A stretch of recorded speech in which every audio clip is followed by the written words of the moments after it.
আর কয়েকদিন পরেই কিন্তু ত্রয়োদশ জাতীয় সংসদ নির্বাচন অনুষ্ঠিত হবে। এই নির্বাচনকে কেন্দ্র করে কিন্তু সারা দেশে প্রার্থীদের মধ্যে এবং ভোটারদের মধ্যে একটা কিন্তু উৎসবের আমেজ বিরাজ শুরু করেছে।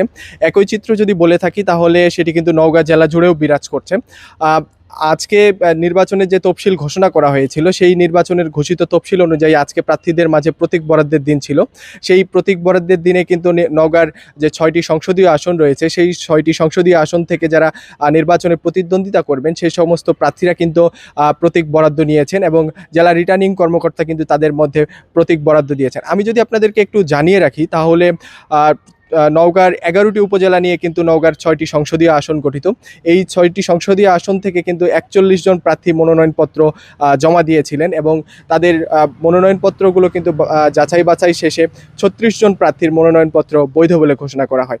এবং এই 36 জন প্রার্থীর মধ্যে 4 জন প্রার্থী, গতকালকে ছিল নির্বাচনের মনোনয়ন প্রত্যাহারের শেষ দিন, এই শেষ দিনে এসে 4 জন প্রার্থী তাদের মনোনয়নপত্র প্রত্যাহার করে নেন এবং চূড়ান্ত প্রার্থী হিসেবে নওগাঁতে এখন পর্যন্ত 32 জন প্রার্থী এই নির্বাচনে প্রতিদ্বন্দ্বিতা করবেন। এবং এই 32 জন প্রার্থীর মধ্যে 27 জন প্রার্থী বিভিন্ন রাজনৈতিক দল থেকে দলের সমর্থনে কিন্তু এই নির্বাচনে অংশগ্রহণ করছেন এবং বাকি যে 5 জন প্রার্থী রয়েছেন তারা কিন্তু স্বতন্ত্র প্রার্থী হিসাবে এই নির্বাচনে অংশগ্রহণ করবেন। আমি যদি একটু ভোটের চিত্র বা ভোটের আবহাওয়ার কথা বলে থাকি তাহলে নওগাঁর যে 6টি আসন রয়েছে সেই 6টি আসনে কিন্তু বিএনপি তাদের দলীয় প্রার্থী এবং জামাতও কিন্তু তাদের দলীয় প্রার্থী দিয়েছে। পাশাপাশি ইসলামী আন্দোলন বাংলাদেশ সহ যে অন্যান্য রাজনৈতিক দলগুলো রয়েছে সেই রাজনৈতিক দলগুলোও কিন্তু তাদের দলীয় প্রার্থী কিন্তু এই আসনগুলোতে মনোনয়ন দিয়েছে।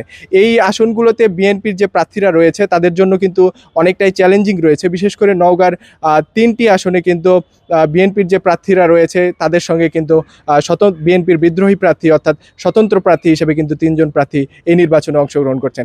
এছাড়াও যদি আমি আরেকটু বলে রাখি সেটা হচ্ছে যে জামাতে ইসলামী যে রয়েছে তারা কিন্তু পূর্বেই তাদের 6 জন প্রার্থীকে 6টি আসনে মনোনয়ন দিয়েছিলেন এবং তাদের একটি জোটের কথা ছিল যে 11 দলীয় জোট, সেই জোটটি কিন্তু ইতিমধ্যে হয়নি, যার কারণে এখন 10 দলীয় জোট। এবং ইসলামী আন্দোলনের যে প্রার্থীরা রয়েছেন তারাও কিন্তু নওগাঁর বিভিন্ন আসন থেকে নির্বাচন করছেন। অর্থাৎ একক বক্স যে জামাতের যে নীতি ছিল সেই নীতি থেকে কিছুটা সরে যাওয়ার কারণে কিন্তু জামাতের যারা প্রার্থীরা রয়েছেন তাদের জন্যও কিন্তু মাঠে অনেকটাই চ্যালেঞ্জিং হয়ে এসেছে। তো নওগাঁর নির্বাচনী কার্যক্রমের আমার কাছে এই ছিল আর কি সর্বশেষ।